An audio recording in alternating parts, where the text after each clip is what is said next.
this edition of Sightings, a frightening entity leaves a bloody trail. Sally, stop it. On tape, it's a stunning paranormal event. She scares the living daylights out of me. Then, from America's UFO hotspot, evidence of an extraterrestrial invasion. We've seen an extraordinary increase in large-scale contact events. And this man's gift is haunted by the faces of death. I bring life to death through my artistic abilities.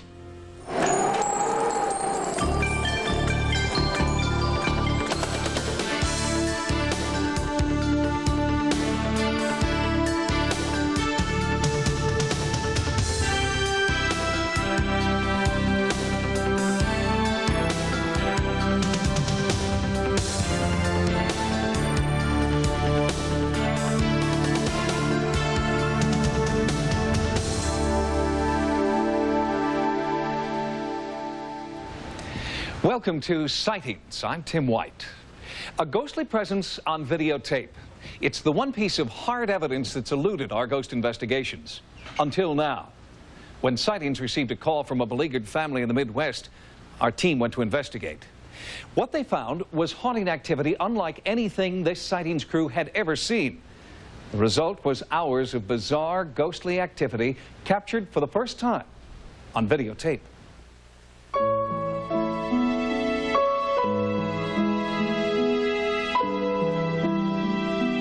It's happening here, somewhere in America's heartland.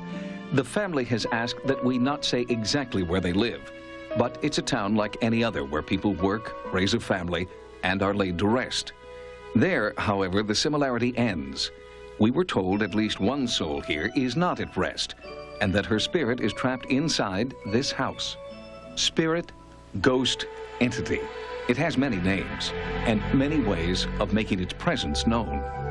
The family here fears ridicule and persecution. They've asked us not to use their real names, so we'll refer to them as Pamela, Jeff, and their infant son, Donnie. The first signs of something out of the ordinary began when the young couple moved into this 128-year-old house in January of 1993. At first, the haunting activity was subtle and only seemed to be occurring in one small bedroom at the top of the stairs. Pamela and Jeff had a weird, indefinable feeling that something wasn't quite right. Their usually docile dog started feeling it too. She would whimper and cry any time she came near that room. They now feel the persistent barking was a warning they did not heed.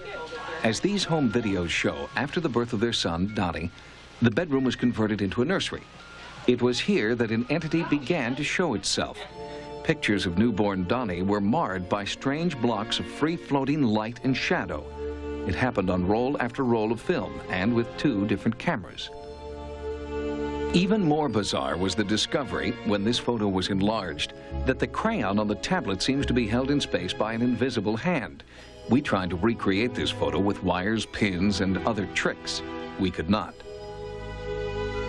Through a friend, Pamela contacted psychic Barbara Connor, who believes she can communicate with entities from the past. I was thinking it was a little crowded. Yeah, she doesn't like it. She says, too many people are in here, get out. Within a few minutes of her arrival, Barbara began to communicate with what she felt was the spirit of a child. She said the spirit was that of a little girl named Sally, and that she was there to protect the baby Donnie. Barbara believes that the blurs and streaks in dozens of family photographs are actually a physical manifestation of Sally.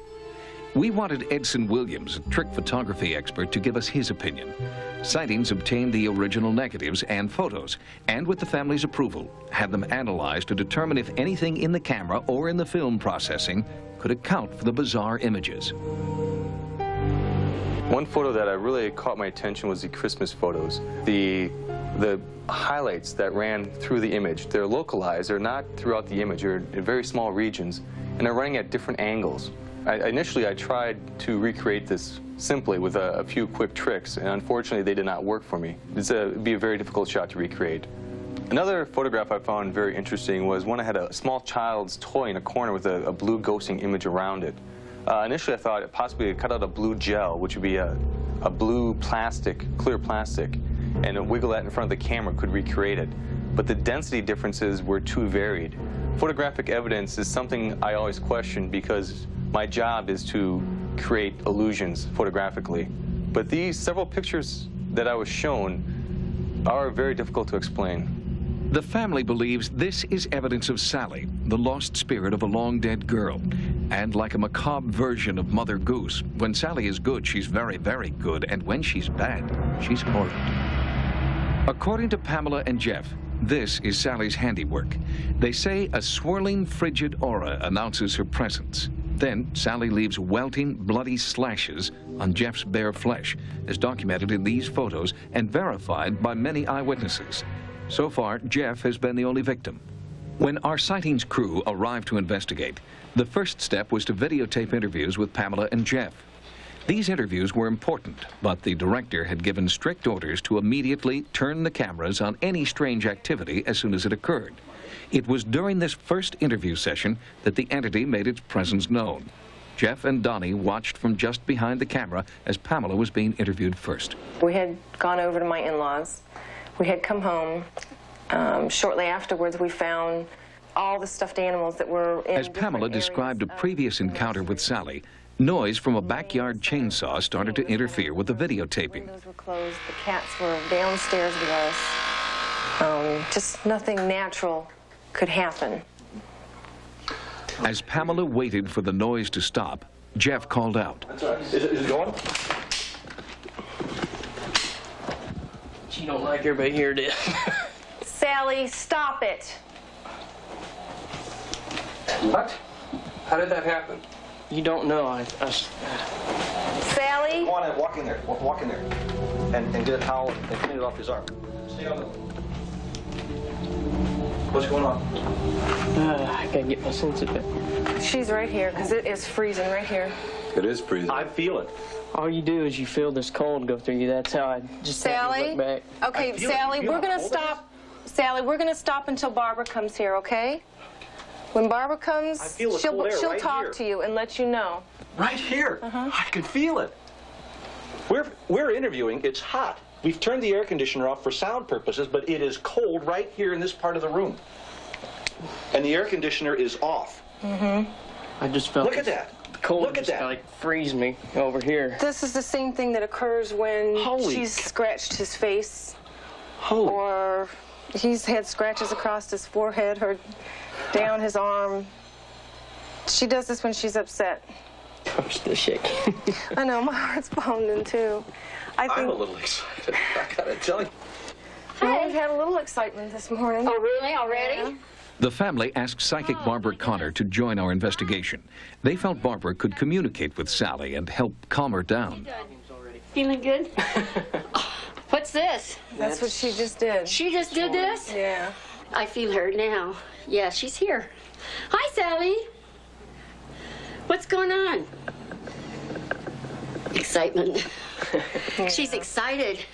It's really cold. Okay, it's okay. Yeah, she's excited about all this. Is she liking it, or yeah. is she upset? She's upset. She's a little upset. What's going on here? She says, I like it, but it's scary. Yeah, well, honey, it's scary for us, too. Yeah, We've that's never what done anything like this. That's what I told her. I said, no, it's everybody's uptight with this. She scares the living daylights out of me, to be honest with you. I'm gonna add this right now. She's right here with me right now. I'm feeling something really cold shoot around my stomach. We asked Jeff to describe what he was feeling. He looked like he was in pain, but Jeff didn't respond. For a moment, he couldn't speak. I've lost my breath, I'm sorry. Today, in the chair, as you guys were interviewing my wife, I was sitting in the rocking chair with my son. He was playing with a little toy, and we were tilted a little forward so we could watch the interview through the doorway. When this cold just shot through my arm, and it's done it before. I knew the feeling. It's just, I can't explain the cold. It freezes your bones, everything. And as I looked towards my arm, I had 4 scratches that were bleeding as I looked at them. And it's really frightening. Yeah.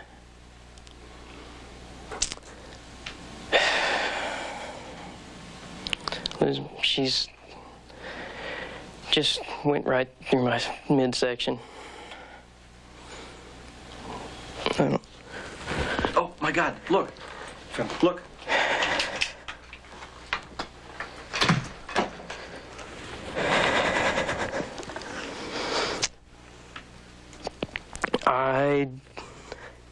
Oh, look, they're forming.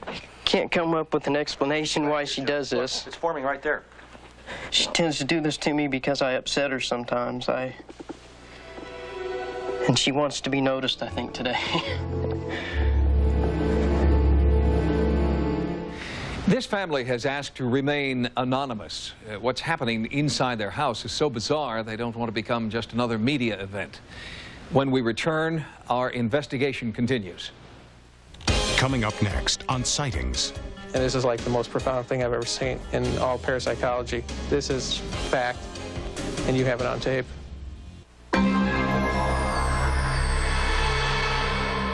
In the years we've been doing this program, our ghost investigations have been time-consuming and often frustrating. But the current case in the Midwest is clearly different. From day one, the crew was experiencing unexplainable haunting phenomena, and they were getting it on tape. It's a sensation like the air conditioning on your automobile. If you put your hand up right in front of the vent, you feel the air blowing.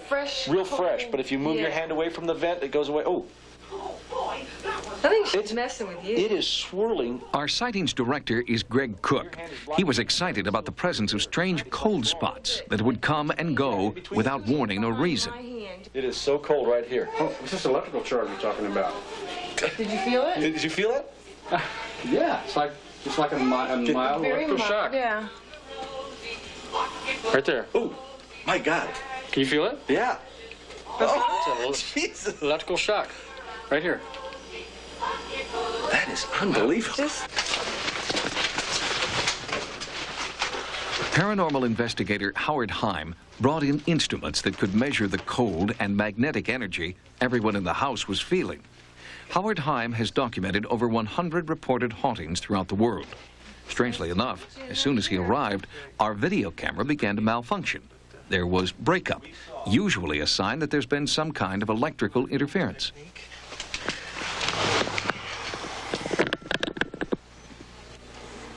Can you feel this? Come here. No, I cannot. As soon as you came over, it went this way.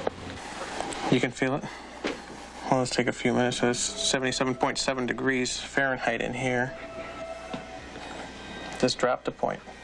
It did instantly drop from 0.7 to 0.6. Now wait right there. It just dropped another point. It's dropping again. 0.4. Dropped again. It's 0.3 now. And a gradual, and it dropped a point again. It's now 0.2. It keeps getting cooler in this room. It's like a narrow shaft of cool air. Mm-hmm. It is. And my hand is, I can feel it coming down, but his hand's on top of mine. And if you put yours underneath, you should be able to feel it as well, even though... Ooh, I actually feel it slightly cooler. Feel that? Yeah. Blowing around? Yeah. I actually feel like a small circumference about 4 inches in diameter coming straight down. And our hands are blocking the airflow. That was interesting. It was almost like a narrow thing hitting the back of my hand. The instruments picked up both an increase in electromagnetism and a measurable decrease in room temperature. But no instrument could explain what happened just a few minutes later in the kitchen. Pamela was showing Barbara a teddy bear that had been inexplicably burned. Later, in the same spot, Sally seemed to be telling Pamela she was the fire starter. My husband found this kind of half fresh, half dead flower singed around the edges. Is it possible that Sally burned the rose in reaction to Pamela's discussion about the teddy bear? We went back to that earlier moment on our raw field tapes. The rose was there on the windowsill, but at this point it appeared fully red with undamaged petals. Who could have burned that rose without anyone seeing it or smelling it in the space of less than 5 minutes? That's incredible. The interior leaves are burnt around the edges with no damage to the overlapping leaves, as if they were individually burned and then assembled. That is bizarre. You can't duplicate this. This cannot be duplicated.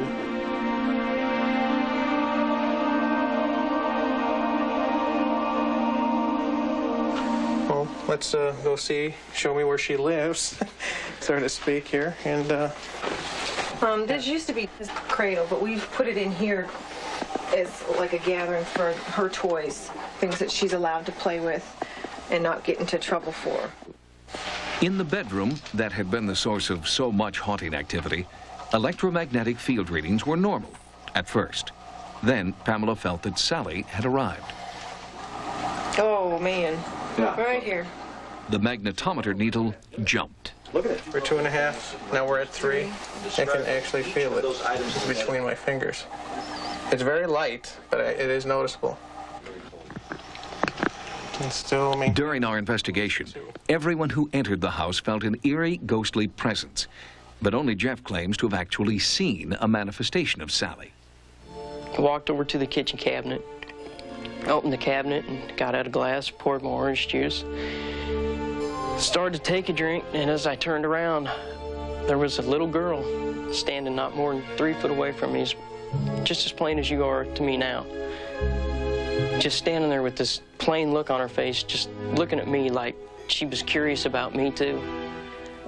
And I can't explain the feeling I got. I dropped the glass shattered, and as I dropped the glass, she was gone just as quick as she was there. It was just gone.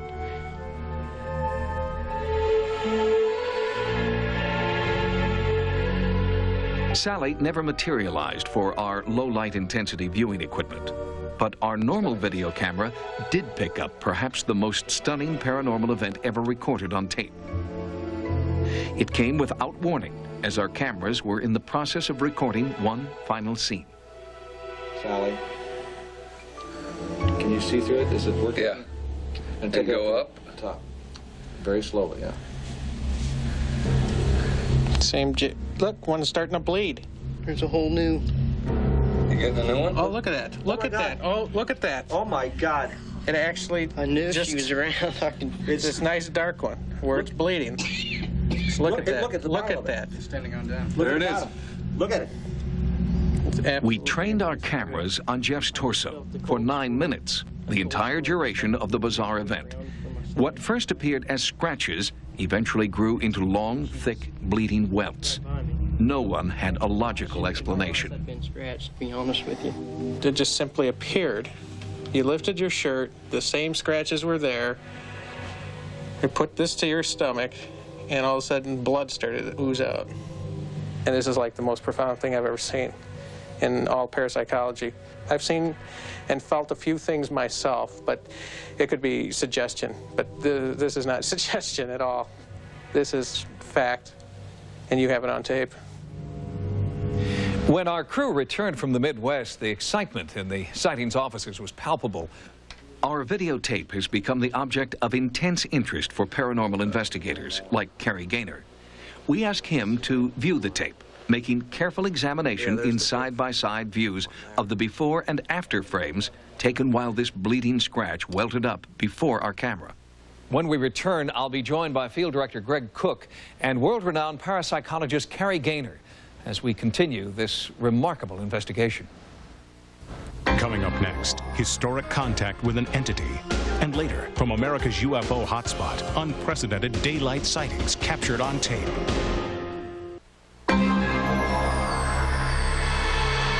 Joining me now is Sightings Director Greg Cook. Greg supervised the crew on site during our investigation. Greg, you've earned your stripes in the news business for a long time. You've worked for 60 Minutes and elsewhere. Has anything like this ever happened before? Never, Tim. The frightening thing was that it happened early in the day at 10 o'clock in the morning with all of the movie lights on and all the people through the house. It wasn't like what you would presume you see when you see a ghost. It didn't happen late at night under candlelight and that sort of thing. It was in the confusion of the crew arriving and in daylight hours, and everybody felt it. That was the frightening thing. You actually felt this thing happen. Everybody in the crew did. We saw the rose and we saw the marks on the man's body. There was another incident that you didn't have on film, the bib? There was a shot that I thought might be interesting if she were to walk in carrying the baby, and the baby at the time was sitting in the high chair. So I said, let's just, move to this area of the room, walk in, and we'll begin. She took off the baby's bib, took 10 steps to the left and walked back in again and went to put the bib on. It would not attach. The plastic cap beneath the bib had burned in the 20 seconds it took for her to walk away from the bib. I immediately smelled it and could smell a sense of charcoal and burning, but the plastic had melted, but there was no fire damage to top or bottom of that piece of plastic. And that occurred right while we were there, and it was a sort of a frightening moment. That did occur at night, and I felt a little uneasy about staying there. Well, you're a skeptical guy. Yeah. Couldn't all of this have been faked somehow? No. If we'd gone there and perhaps what you saw was cutting and bleeding, you might question, how did that happen? The fact was that everybody who came, film members, other friends of theirs, neighbors who had been there for the time of the taping, everybody in the room felt the same sensation of cold. I think there's a lot of interpretation there. But I do know that what I felt and what everybody else in our crew felt was a definite electrical energy. It moved around the room. You could follow it around the room. It wasn't something that we just kind of said, well, we thought it was there. It was there. Well, Greg, since you filed this report, Sightings has contacted parapsychologist Kerry Gaynor and asked for his insight. Mr. Gaynor is best known for his investigations of the now famous entity and poltergeist cases. Mr. Gaynor, you've had a chance to look at our field videotapes. What do you think? Well, I think it's very exciting. The nice thing for me as a researcher is that the cameraman held the camera on the blood spot from the moment it started to the moment the welts appeared. He never cut away. So we have about 8 or 9 minutes of raw footage, which I've examined, and it's very interesting. It's very exciting. I spent a great deal of time trying to determine which cases are worth investigating and which are not, and I think this one is. What are some of the more common signs of a haunting, things that show up here as well as other cases you've looked into? Well, one of the things I was intrigued by were the bears that were found in the middle of the room. And they went out of the room and they put the bears back. They came back and one bear was found in the middle of the room. Like poltergeist? That's right. This suggests a very playful kind of experience. And we come across this a lot. People take their clothes out, they get up the next morning, they're back in the drawer again. Just playful type phenomena. You think this family is at threat, in danger? Well, I think there are different types of things going on in this house. I wouldn't think there's one explanation. The bears appearing in the middle of the room is a playful type poltergeist experience. But the scratches on the man's stomach and his arm, and according to his testimony, he was yanked out of his bed. Those are pretty terrifying experiences. And yes, I'm a little concerned about that. We'll continue to look into it. Parapsychologist Kerry Gaynor, thanks for joining us. Thank you. And I will be going back to the Midwest along with Greg Cook and our entire investigative team to see what more we can learn about the Heartland ghost. We'll bring you our findings as soon as possible. When Sightings continues. At all costs, preserve the social order. That has always been the stakes. Those are war stakes, okay? Then, sculpting the faces of death. And later, is this the porthole to a parallel universe? 90% of all reported UFOs are seen after dark. Far rarer and virtually undocumented are daytime sightings. But now a rash of daylight UFO sightings is being meticulously documented in one of the world's most famous UFO hotspots, Gulf Breeze, Florida. Since at least 1947, elements of our government have been absolutely aware that we have non-human, highly advanced intelligence visiting this planet. If the secret is impossible to keep, then we must find a way to adjust to this extraordinary oddity. Bottom line is, at all costs, preserve the social order. That has always been the stakes, and of course those are very high stakes. Those are war stakes, okay? We're looking at a war here. They won't go away. The latest Gulf Breeze sightings are adding an ominous new layer to the UFO story. Sightings has obtained exclusive photographs and videotapes of mysterious craft flying in broad daylight. This new evidence is among the most significant UFO footage ever recorded. The photo and video evidence that we've recently seen from Gulf Breeze is far more important than all the previous UFO photo and video evidence combined. It used to be just another resort town in southern Florida, but Gulf Breeze has changed. Vacationing families drawn to the area's tropical waters and white sand beaches aren't the only visitors in the area. For nearly a decade, the name Gulf Breeze has become synonymous with UFOs. It's been going on almost continuously since 1987. It is not a flash-in-the-pan situation. The clusters of sightings over Gulf Breeze are taking on a new look. Rare daylight events have UFO researchers scrambling for an explanation. We now are going through a series, it seems, of daylight sightings, and the nighttime sightings have almost completely diminished. 90% of all reported or recorded UFO sightings occur at night. Only 10% are seen during daytime hours and are rarely captured on tape or film. Along with the increase in daylight sightings has been an increase in the number of eyewitness reports. The people in the community who have said that they've seen UFOs are people like doctors and lawyers and real estate people, and it's just not a bunch of lunatics running around saying that they saw lights in the sky. It's very different. This is not a movie. It is actual footage of a UFO seen over Gulf Breeze in broad daylight. The daylight sightings that we've had of the last year have all been authenticated. The photographs, the videos, the witnesses have all proved positive. Here in Gulf Breeze, there are so many sightings and there's so much going on. Either you have to go on with your life or you let it just drive you crazy. And so I've just chosen to go on with my life. On November 28, 1993, Ed Walters, a successful local contractor, saw bright flashes of light in the afternoon sky. He grabbed his home video camera and drove toward the lights. I actually drove down to the public beach, got out of my truck, and calmly walked out onto the beach, hoping that I might see these bright flashes once again. Walking along here towards the west. Continued to scan around, look around. Panning around here. 360, there's the sand dunes, that's the north. Oh, geez, goodness gracious.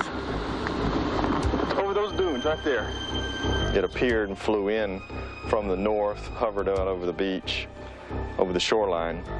And I dashed over to towards the sand dunes and dropped to my knees and started filming it. This is what Ed Walters captured on videotape. The shaded, disc-shaped object appears to hover overhead, then abruptly disappears. There she is, right there. Oh my God, just hovering right there. Oh, Jesus, wouldn't you know it? Jeff Sainio is a video analyst with MUFON, the Mutual UFO Network. Recognized worldwide as an expert in his field, Sainio believes Walters' tape is authentic. Notice particularly when he sees the object, how the oscilloscope shows that the camera was indeed bounced around. You'll see a lot of video disturbance there, which is typical of a raw video of a camera that's been bounced around. That eliminates editing as a possibility for creating this thing. There she is, right there. Ed Walters is no stranger to UFO documentation. He snapped the first Gulf Breeze UFO photograph in 1987. He also took this picture, which he believes is a near miss between a UFO and a fighter jet. And the jet was continuing on and passed right, looked to me like it was headed right at the UFO. Ed Walters has come under fire from skeptics who do not believe that one man could have seen and documented so many significant UFO events. But Walters is not bothered by charges that he is a sophisticated hoaxer. There are some people who just absolutely will not consider the evidence. They will kill the messenger. Judge me if you will, but the fact is I've videotaped and saw a UFO. With enough time, money, luck, and skill, anything can be faked. But unless Ed Walters has Steven Spielberg as a brother-in-law to fake this video, 2 different types of photographs, would be extremely difficult for an ordinary man to fake. Walters isn't the only one to document a daytime sighting. This footage was shot by a Gulf Breeze resident who chooses to remain anonymous. He gave the tape and his story to local reporter Bland Pugh. The UFO, as he observed it, came out of the southeast. It moved over his head at an incredibly fast speed and disappeared out to the northwest. This particular sighting in itself was a landmark sighting in that it actually showed the UFO disappearing or leaving, as it were. See it coming in here, it's very indistinct, appears to be moving relatively slowly. So here's a slowdown of the same video, object hovering there motionless, and zips off instantaneously, barely make it out as it zips off to the right. The object was about 3 miles away on the left side, got up to about 2 miles away on the right side, was doing about 4,000 miles an hour. Still another documented sighting comes from an eyewitness known only as Philip. The flight pattern is similar to that on the other videotapes, and so is the shape of the craft. The various videos corroborate each other. They corroborate previous witness testimony, and so it all, the pieces of the puzzle all fit together. Military bases in the area may have information about what is flying above southern Florida, but every attempt to obtain comment from the military is not only denied, it is ignored. It could be that the military is tied into this. I'm not accusing, nor am I saying they are covering up. I'm just saying that they've just kept their mouth shut. I do believe there is a growing pattern of contact which suggests that we are getting closer to actually meeting the neighbors. Gulf Breeze is part of that pattern. We will be back with more sightings in just a moment. Next on Sightings. The recomposer of the decomposed. And it's not a bad title. He does recompose people. It comes right from my soul. Forensic scientists go to great lengths to try and identify the skeletal remains of anonymous victims in our nation's morgues. One technique involves taking an unidentified skull and building a face on top of it with clay. The clay is applied according to scientific measurements based on anatomy. But one of the most successful forensic sculptors doesn't rely on science alone.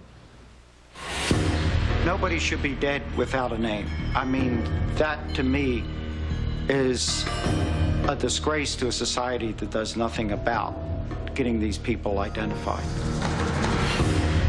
These are the faces of death, brought to life by sculptor Frank Bender. I bring life to death through my artistic abilities. The artist takes anonymous, numbered remains and gives them a human face. But Bender says he does more than recreate flesh.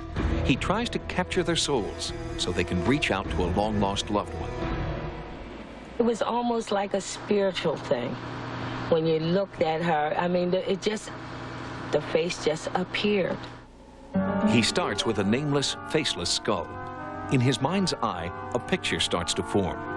Using an artist's intuition, a detective's hunch, and some say a psychic gift, Bender creates a person out of clay and paint. He calls himself the recomposer of the decomposed. And that's not a bad title, really. He does recompose people.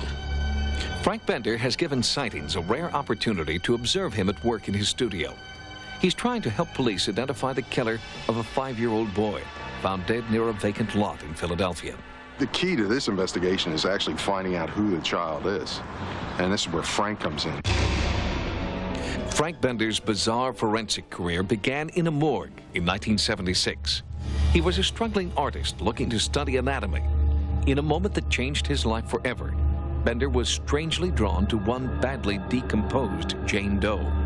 We really didn't have any idea what she looked like, and we didn't have a very good clue into who she really was.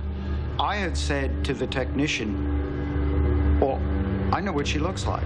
With instinct and intuition as his only guides, Bender attempted to discover the woman from just her bare bones. It comes right from my soul, right from my heart. It's not, to me, just an identification thing. Not just eyes, nose, and mouth, but a personality. His bust was photographed and circulated. Within 6 months, the victim was identified.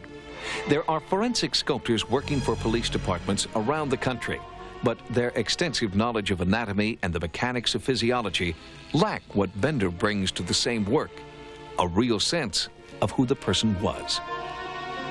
It was a bittersweet success.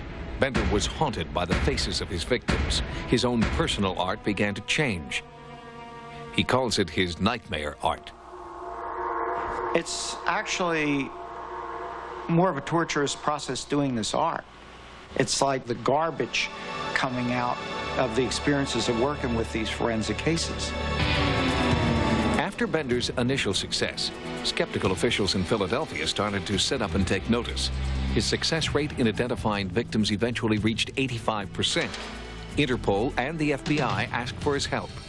In one case, he was asked to age John List, a man who had killed his entire family and had been on the run for 23 years. In a sense, I sort of become the fugitive, feeling what he felt and trying to imagine what it would be like living this lifestyle that he lived. Bender's bust of an aging John List was broadcast nationwide. List was captured 11 days later. Bender believes that finding the soul within his subjects is the key to his unprecedented success. And in 1990, one soul called out to him more clearly than the rest. Rosella Atkinson had disappeared without a trace. No one found her for 3 years. It's like you're living on the edge, wondering, you know, where is she? Or if something happened to her, and once you find out something happened to her, you're walking around and you're still looking like you don't believe it. At the same time, Bender was transforming the unidentified skull of a teenage murder victim. I feel that I could feel some of the feelings that were going through her during her life. When I was working on her, I actually felt trapped. In a sense, I guess, like looked up myself and said, she's gotta like want a better life than this. Bender felt a hopefulness within the 18-year-old and instinctively sculpted her face pointing upwards. This was the face Rosella's mother saw at a museum exhibit. We went in there and we looked. And we looked and it became, I don't know, her face, all of a sudden I just seen her in it. And I realized it was her. The pose Frank Bender chose was remarkably similar to the pose Rosella struck in her last family portrait. This was how Rosella's mother learned she'd been murdered. I had a picture of almost the same pose he gave her. It would have to be something spiritual to do that. I mean, people can't just come up with something like that. You got to be gifted. I mean, spiritually gifted. Thank you so much. You're welcome. Thank you so much. You're welcome. Continue doing your work. I will. I felt really good. I felt like my work had served a purpose. She now had a name and could be buried with dignity. She's at peace, and now we can pick up the pieces and go forward. Bender has the same hopes for the remains of a young child whose decomposing corpse was found near a vacant lot. He worked night and day for a week, trying to connect with the emotions and personality of the 5-year-old victim. This may be the best way of finding the child's killer. As soon as the bust was completed, Philadelphia police put a photograph of it out on the street. This here puts a face to our victim. It makes a person out of them rather than just a pile of bones. We need to identify the child before we can find out who killed him. Look at this boy's face. Look how warm, tender, loving he was. And how many adults would love to have a child like this? Right now, this is all he is, a number. While Frank Bender waits for someone to come forward, he returns to the disturbing world of his nightmare art. It's an outlet for the pain and anguish he feels he must absorb in order to put a human face on death. The last time the Philadelphia morgue had an unidentified child was in the 1950s. Frank Bender's sculpture is just one of the extraordinary measures authorities have taken to try to put a name to this young murder victim. If you have any information about this little boy, believed to be 5 years old at the time of his death in 1994, please call the Homicide Division of the Philadelphia Police Department. Police are also seeking the killer of Rosella Atkinson. If you have any information, the Philadelphia Police want to hear from you. When Sightings returns. A black hole represents the most extreme possible warping of space and time. Is this a porthole to a parallel universe? If asked about the possibility of alien visitation on this planet, skeptics might argue that logistically it's just impossible. The universe is so vast that even if life did exist in a distant galaxy, it would take billions of years for them to reach us. Ufologists, on the other hand, maintain that there must be a cosmic shortcut. And some suggest that shortcut is through a black hole. A black hole actually may be the entrance to a tunnel from one universe to another, what they call wormholes, worming through or wriggling your way through from one universe to another. So it's possible that if we ever do learn how to control and use black holes, it might be possible for us to move into other universes or into other space-time realms that we can't even imagine today. The concept of a cosmic gateway, what scientists today call black holes, was first suggested by Einstein as part of his theory of relativity. He basically said that gravity is the curving of space and time. It's a very hard concept to grasp, very esoteric, but a very fundamental one because it launched modern cosmology, the discovery, the study of the evolution of the universe and how bodies interact gravitationally. Until the Hubble telescope, black holes were just a theory on paper. Now, many scientists agree that these pictures prove their existence. But how can these bright images be called black holes? Black holes tend to accumulate matter around them. They suck matter off a companion star or other material that's in their neighborhood. And this stuff is kind of going around in a whirlpool before it falls down into the hole. And the material gets accelerated to such a high velocity that it gives off radiation that we can see. X-rays and gamma rays, or sometimes even visible radiation. Where do black holes come from? A general theory suggests that a collapsing star can become so compressed it virtually punches a hole in the universe. If this is true, then not only is matter compressed, but so is time. A black hole represents the most extreme possible warping of space and time. So the measurement or the observation of time inside and outside the hole are radically different. A person falling into the hole would experience maybe 10 minutes going by, while somebody on the outside would see thousands of years, or in effect an eternity, go by while watching the other person fall in. Any spacecraft entering a black hole today would be ripped apart atom by atom. But if we can find a way in, it may open the door to time travel or even a parallel galaxy. We may be starting to see ways of traveling in time or in space that are impossible now. A black hole really tests the limits of our current understanding about the nature of space and time in the cosmos. The black hole captured by the Hubble telescope is in a distant galaxy called M87. M87 is 50 million light years from Earth. Traveling there in one of our spacecraft would be the equivalent of simply circling the globe 392 billion times. If you've had a paranormal experience, call the Sightings hotline at 1-900-933-SIGHT. That's 1-900-933-7444. Each call 65 cents a minute. Average call lasts 3 minutes. Sightings is also online. Our email address is sightings@aol.com. Next week on Sightings, Tim White encounters the Heartland ghost. Oh, man. That's weird. Well, now that's very interesting. Be okay if I sit down? Then, these women share a terrifying memory of alien abduction and schoolmates saved from certain death by life-saving angels. Absolutely no way that we could have made it through that without some kind of help. Until next time, remember, no mystery is closed to an open mind. For Sightings, I'm Tim White. Next on Sci-Fi, Dark Shadows. Tonight, on the next episode of Sci-Fi's Farscape. I think Stark's mask might have shot us sometime into the past. If we change anything here, the future might not happen as it's meant to. The Horde is bloodthirsty and almost impossible to control.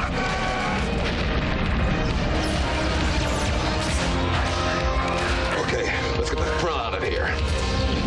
The epic continues. Sci-Fi's Farscape. Tonight at 8, only on Sci-Fi.